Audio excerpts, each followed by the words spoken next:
मैं मनीष शुक्ला। आज हम integrated education, special education, inclusive education के बारे में चर्चा करेंगे कि विशेष शिक्षा, एकीकृत शिक्षा तथा समावेशी शिक्षा के अंतर क्या हैं, किस तरीके से हैं, इसके बारे में आज हम चर्चा करेंगे। अगर हम कहें विशेष शिक्षा के बारे में, तो विशेष विद्यालय में विशेष छात्रों द्वारा तथा विशेष पाठ्यक्रमों तथा विशेष वातावरण में, बाधा मुक्त वातावरण में दी जाने वाली जो शिक्षा होती है वो विशेष शिक्षा कहलाती है। एकीकृत शिक्षा सामान्य विद्यालयों में सामान्य अध्यापकों द्वारा सामान्य बच्चों को दी जाने वाली शिक्षा एकीकृत शिक्षा कहलाती है, तथा समावेशी शिक्षा विशेष अध्यापकों द्वारा सामान्य विद्यालय में सामान्य तथा दिव्यांग दोनों विद्यार्थियों को दी जाने वाली जो शिक्षा होती है वह समावेशी शिक्षा कहलाती है।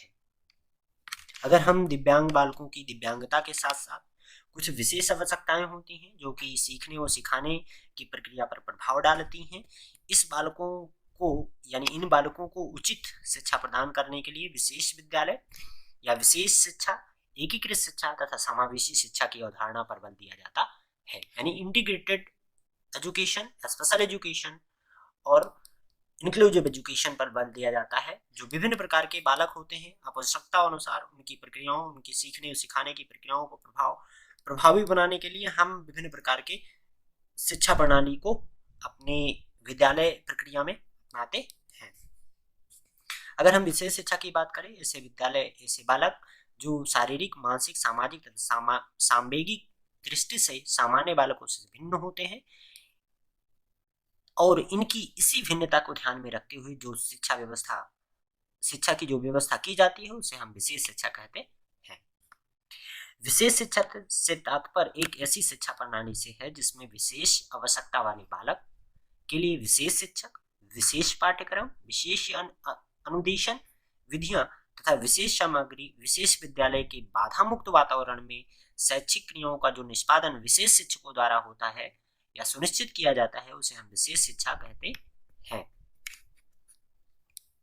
अगर हम विशेष शिक्षा की परिभाषा एक 4 प्रमुख घटकों के आधार पर हम देखें, जब कोई शिक्षा प्रणाली विशेष आवश्यकता वाले बच्चों के लिए सुनिश्चित की जाती है तो कुछ कंपोनेंट, कुछ महत्वपूर्ण घटक होते हैं जो इस प्रकार है: विशेष शिक्षक, विशेष पाठ्यक्रम, विशेष अनुदेशन विधियों तथा विशेष अनुदेशन सामग्री। यानी विशेष अध्यापक, विशेष पाठ्यक्रमों, विशेष विधियों तथा विशेष सामग्री के द्वारा बालकों को दी जाने वाली जो शिक्षा होती है वो विशेष शिक्षा कहलाती है। हलाहन के अनुसार अगर हम देखें, विशेष शिक्षा प्रणाली एक ऐसी शिक्षा की तरफ संकेत करती है जिसमें असाधारण बालक की आवश्यकता को विशेष प्रकार से तैयार किए गए वातावरण में विशेष प्रकार की प्रविधियों के प्रयोग से पूरा किया जाता है। यानी वो जो बच्चे होते हैं वो विशेष आवश्यकता वाले बच्चे होते हैं, उनकी अपनी अपनी नीड होती है विकलांगताओं के कारण, और उन प्रविधियों को पूरा करने के लिए एक जो वातावरण तैयार किया जाता है उसी को हम विशेष शिक्षा कहते हैं।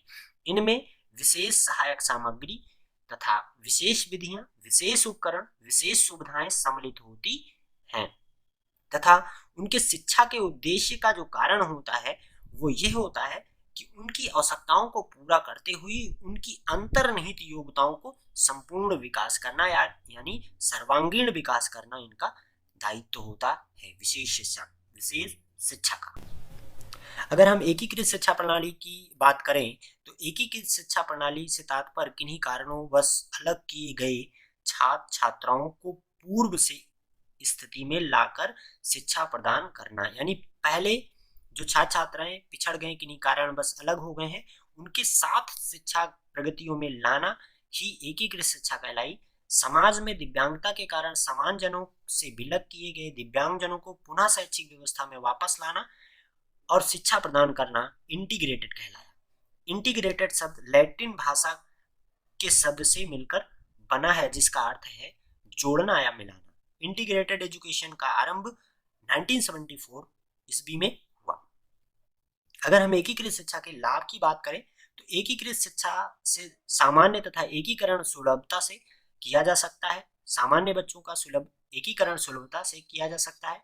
एकीकरण शिक्षा के द्वारा सामान्य जनों के साथ साथ दिव्यांग जनों को भी शिक्षा प्राप्त करने का अवसर प्रदान किया जा सकता है। लेकिन यहाँ पर जब दिव्यांगजन और सामान्य जन एक साथ शिक्षा प्रारंभ करते हैं या अवसर प्रदान किया जाता है, तो वहां पर सामान्य छात्रों की आवश्यकताओं को तो पूरा किया जा सकता है, लेकिन दिव्यांग बच्चों की आवश्यकताओं को पूरा नहीं किया जा सकता। एकीकृत शिक्षा में किन्हीं कारणों में अलग हुए छात्रों को एकीकृत किया जा सकता है। एकीकृत शिक्षा से सामान्य जो दिव्यांग बच्चे हैं उनके बारे में कमियों, क्षमताओं, भावनाओं, सोच इत्यादि के विचारों का ज्ञान प्राप्त होता है। एकीकृत शिक्षा में सामान्य जनों के व्यवहार, आचरण, सोच, मनोवृत्ति एवं मानवीयता का ज्ञान सहज से दिव्यांग बच्चे को ज्ञात हो जाता है। समावेशी शिक्षा। समावेशी शिक्षा किसी भी बालक को शारीरिक, मानसिक, बौद्धिक भिन्नता न मानते हुए उन्हें एक ही साथ एक ही कक्ष में देने की प्रक्रिया पर बल देता है। समावेशी शिक्षा प्रणाली में विशेष विद्यालयों की आवश्यकता नहीं होती, विशेष शिक्षा की आवश्यकता नहीं होती, जबकि परंतु उन्हें विशेष आवश्यकता वाले बालकों को समावेशी शिक्षा प्रणाली में उनके वृद्धि और विकास के अवसर प्रदान करती है। सामाजिक विकास तथा शैक्षिक मुख्यधारा में जोड़कर उन्हें सर्वांगीण विकास करना उनका दायित्व होता है। यानी जो समावेशी शिक्षा है उनका सामाजिक विकास करना तथा शैक्षिक मुख्यधारा में जोड़कर उनका सर्वांगीण विकास करना समावेशी शिक्षा का प्रमुख लक्ष्य होता है। अगर हम विशेष शिक्षा की बात करें तो विशेष शिक्षा में क्या होता है कि विशेष बालक ही अपनी शिक्षा ग्रहण करते हैं तथा सामान्य बालकों को इसमें कोई शिक्षा ग्रहण नहीं कराया जाता है। विशेष शिक्षा में विशेष शिक्षा यानी जो एजुकेशन होते हैं, विशेष शिक्षा के एजुकेशन होते हैं, उसमें अगर हम कहें तो ये जो विशिष्ट और सामान्य बालकों को अलग अलग प्रदान की जाती है। एकीकृत शिक्षा में सामान्य और बालक दोनों एक साथ प्रदान कर सकते हैं, बट जो विशेष बालक होते हैं उनको उनकी विशेष आवश्यकताएं होंगी, इसलिए वो नीड उनकी आवश्यकताओं को फुलफिल नहीं कर सकता है। समावेशी शिक्षा प्रणाली प्रतिभाशाली, विशिष्ट तथा सामान्य बालकों को एक ही पूर्ण समय पर शिक्षा प्रदान की जा सकती है। विशिष्ट शिक्षा भेदभाव के सिद्धांत पर आधारित है, जबकि एकीकृत शिक्षा तथा समावेशी शिक्षा समानता के सिद्धांत पर आधारित है। विशिष्ट शिक्षा में विशेष बालक, विशेष विद्यालय, विशेष वातावरण, विशेष शिक्षक द्वारा दी जाती है, जबकि एकीकृत शिक्षा विशिष्ट शिक्षा का नवीन एवं प्रगतिशील उदाहरण है, जबकि समावेशी शिक्षा के नए और पुराने विचार दोनों शिक्षा में सम्मिलित किए जाते हैं। अगर हम विशेष शिक्षा की बात करें तो विशेष शिक्षा में बालकों का जो अनुपात होता है 1:4 का रेशियो होता है, जबकि एकीकृत शिक्षा प्रारूप में 1:4 का रेशियो होता है, जबकि व्यक्तिगत प्रारूप पर आधारित होता है। जबकि समावेशी शिक्षा सामाजिक प्रारूप पर आधारित होता है, वहां पर रेशियो 1:40 का होता है। यह विशिष्ट शिक्षा जो होता है वो न्यूनतम और अधिकतम दोनों शिक्षा प्रणालियों में चलाया जा सकता है, अवधि में चलाया जा सकता है, जबकि एकीकृत शिक्षा न्यूनतम अवधि तक चलाई जाती है। समावेशी शिक्षा लंबी अवधि तक चलाई जाने वाली प्रक्रियाओं में सम्मिलित है। विशिष्ट शिक्षा गुणवत्तापूर्ण शिक्षा पर ध्यान देती है, जबकि एकीकृत शिक्षा गुणवत्तापूर्ण शिक्षा पर ध्यान नहीं केंद्रित करती और समावेशी शिक्षा गुणवत्तापूर्ण पर ध्यान देती है। जबकि विशिष्ट शिक्षा शिक्षण पद्धतियों का निर्माण करते हुए व्यक्तिगत प्रस्तुतिकरण किया जाता है। एकीकृत शिक्षा में जो गतिविधियां होती हैं, यहाँ पर सामान्य विद्यालयों में सामान्य शिक्षक सामान्य शिक्षण पद्धतियों पर सामान्य बालकों पर प्रस्तुतिकरण, व्यक्तिगत प्रस्तुतिकरण पर ध्यान देता है, जबकि समावेशी शिक्षा शिक्षण प्रक्रिया में शिक्षक समावेशी क्रियाओं में सामूहिक प्रस्तुतिकरण पर ध्यान देता है। Thank you.